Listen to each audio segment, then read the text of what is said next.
Je suis Alessandro Picci, comme les autres. Je suis ici pour vous parler d'un texte qui traite les droits des étrangers, précisément en Belgique. Et oui, on peut commencer.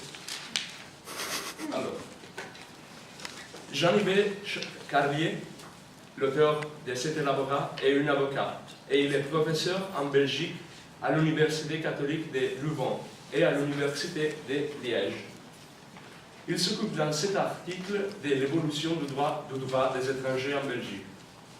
Le droit national commence à se développer avec l'indépendance de la Belgique en 1830. C'est le début de la loi sur le contrôle des frontières.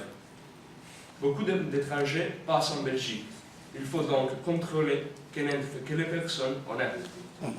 En 1931, un siècle plus tard, la Constitution dit que les étrangers jouissent de la même protection que les Belges, mais qu'ils peuvent être expulsés s'ils compromettent la tranquillité publique. En 1952, après la Seconde Guerre mondiale, naît la loi sur la police des étrangers relative au droit pénal. Dans les années 60, on a l'immigration de travail, qui est suivie par l'immigration familiale et démographique dans les années 70. Et ça, c'est en conséquence de la loi qui a eu lieu dans les 1931. Et oui, la police des étrangers décide le séjour ou l'éloignement des étrangers selon la conjoncture économique. Ceci jusqu'en 1980, quand il y a une nouvelle loi qui existe encore. La loi relative à l'accès au territoire, au séjour, à l'établissement et à l'éloignement des étrangers. Cette loi considère les statuts administratifs des étrangers aux différentes étapes de leur présence en Belgique. Mais c'est une loi qui a du retard sur la réalité car les possibilités de résider en Belgique sont limitées après l'arrêt de l'immigration du travail. Mais le principe d'égalité entre étrangers belges est renforcé. On trouve aussi les conseils de l'auteur pour le XXe siècle. La loi relative aux étrangers devrait tenir en compte de la variabilité des migrations et suivre des axes. Les droits, comme par exemple le regroupement familial et réfugiés et droits des migrants en tant que personnes, comme vous avez dit avant. Et les faveurs, comme par exemple la tentative d'éviter la clandestinité ou le trafic des êtres humains et les morts en Méditerranée, comme il se passe à Lampedusa. L'évolution nationale du droit des étrangers doit s'inscrire obviamente dans un contexte européen et international pour être efficient et productif.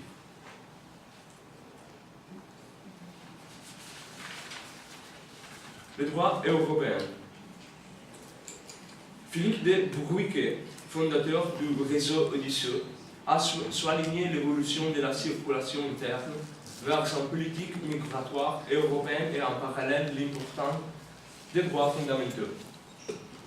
L'évolution de la libre circulation interne vers une politique migratoire européenne se développe avec le traité de Rome de 1957. Avec ça, il y a la libre circulation des travailleurs qui ont le droit d'accéder et d'exercer des emplois dans un État membre et d'y vivre. Cette libre circulation va s'élargir avec l'élargissement de l'Union européenne. En effet, avec Schengen, il y a la suppression des contrôles aux frontières de l'Union européenne.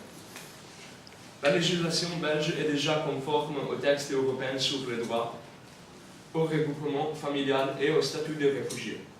Parfois, la législation belge est plus souple que celle européenne. Les droits fondamentaux. La Cour européenne des droits de l'homme accepte les refus d'entrer sur le territoire ou l'expulsion, si cela ne viole pas les droits fondamentaux, comme le droit à ne pas être torturé ou le droit au respect de la vie privée et familiale.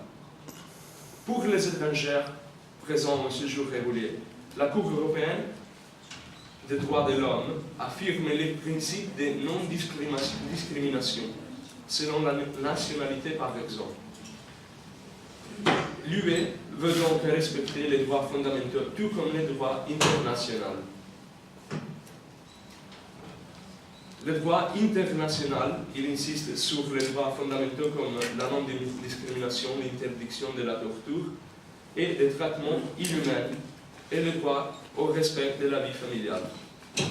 On a deux conventions relevantes, celle du Genève et celle du 1990, qui en réalité a commencé à être effective seulement en 2003.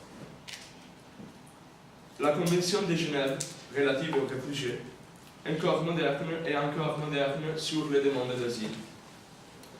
Le Haut Commissariat aux réfugiés près des Nations Unies travaille sur le développement de la protection aux réfugiés, tout comme la directive européenne qui reprend, et aussi la Convention de Genève, qui protège les réfugiés, mais pas seulement les réfugiés politiques. En effet, il y a raison des races et des religions. Les réformes des lois en Belgique devront suivre ces directions. La Convention sur la protection des droits de tous les travailleurs migrants de 1990, adoptée par l'Assemblée générale des Nations Unies pour les travailleurs migrants et leurs familles. Comme j'avais dit, cette convention est entrée en vigueur seulement en 2003, mais pas en Belgique. La plupart des pays qui l'ont ratifiée sont des pays d'immigration. Cette convention distingue les droits des travailleurs migrants et de ceux qui sont en situation irrégulière. Les liens de coopération et d'amitié entre la Belgique et les pays d'origine de nombreux travailleurs migrants, par exemple le Maroc, devront permettre la ratification de cette convention. Conclusion.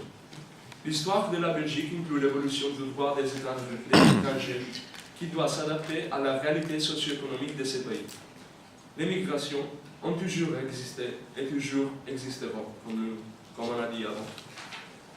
La dure conseille, malgré les réalités conflictuelles, de ne pas nier les problèmes, mais de les gérer en tenant compte de la variabilité des migrations et les diviser en migration des droits et migration des faveurs. Il faut accepter que les migrants influencent l'évolution d'une société. Il faudrait ratifier la Convention internationale sur la protection des droits de tous les travailleurs migrants. On ne doit pas se concentrer sur le pays de provenance du migrant, mais sur le fait qu'il est un être humain, comme on a dit. Les frontières doivent nous permettre de nous dépasser pour mieux se rencontrer, connaître et par conséquent nous améliorer, je pense. Et moi, j'ai terminé. Si vous avez des questions, si vous avez quelque chose à dire, à partager, c'est parfait.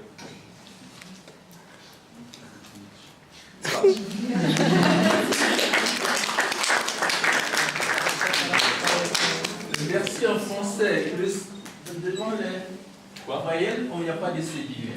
Merci. Il n'y a pas de cédille. Sei un fenomeno. Ti vogliamo bene lo stesso. Molto.